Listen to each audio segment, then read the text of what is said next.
they say what goes around comes around. See it for yourself in Riley's world. She's been an inspiration for women across the country. Engagement Day or something. Well, did Washington know about prisoners of war left behind in Vietnam? You'll hear from one of the men at the top. And a toss-up tonight in Riley's world.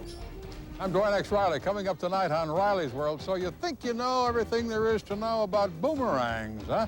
Well, we're in Chatham, Ontario. We're going to have a few things about boomerangs that I'll bet you didn't know. Actually begins tomorrow night. Tomorrow night. Okay. Thanks, Chuck. In Riley's world tonight, you'll go to Chatham, Ontario, and back again. Why the round trip? Well, because Dwayne X has found the man who does a big business with boomerangs. We're in Chatham, Ontario, at the home of a man whose hobby and sport is collecting and making boomerangs. John Cryderman, executive producer of the 1993 World Boomerang Championships to be held in Chatham. One of the first things we learned was how many different types there are. Cryderman has about 2,000 boomerangs in his collection, 600 different types. This is the MTA type, maximum time aloft. In competition, it can stay up in the air for up to 7 hours, made by Ted Bailey of Ann Arbor. Let's examine a couple of myths. Now, I don't know about you, but I was taught in school that boomerangs were used by Aborigines in Australia to hunt the animals that they used for meat. They'd throw the boomerang, and the boomerang would hit the animal and come back to them so that they could use the weapon again. We've proven, Dwayne, that through our archives that they were used basically for recreational purposes by early cultures.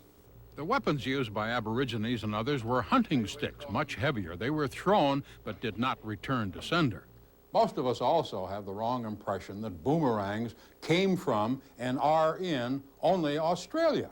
They were virtually found all over the world, almost every country, and the earliest recorded boomerang dates back to 30,000 years ago in Poland. Matter of fact, ethnologists have found boomerangs in the tomb of Tutankhamun. Here's the chest he crafted for a special boomerang he made to be raffled during next year's World Championships, valued $3,500. Cryderman made this set for Prince Charles, 5 exotic woods, solid gold and silver, valued at $20,000. John demonstrated how to throw a boomerang, have it come back, and then how to catch it. After several tries, I got it to return, make the circle, but I didn't catch it. In Chatham, Ontario, Dwayne X. Riley, Riley's World. Yeah, I wonder what they'll think about our Frisbee many years Probably from now. the predecessor, though. Yeah. I've had a fair amount of experience throwing things out at you and having them come back and hit me right here.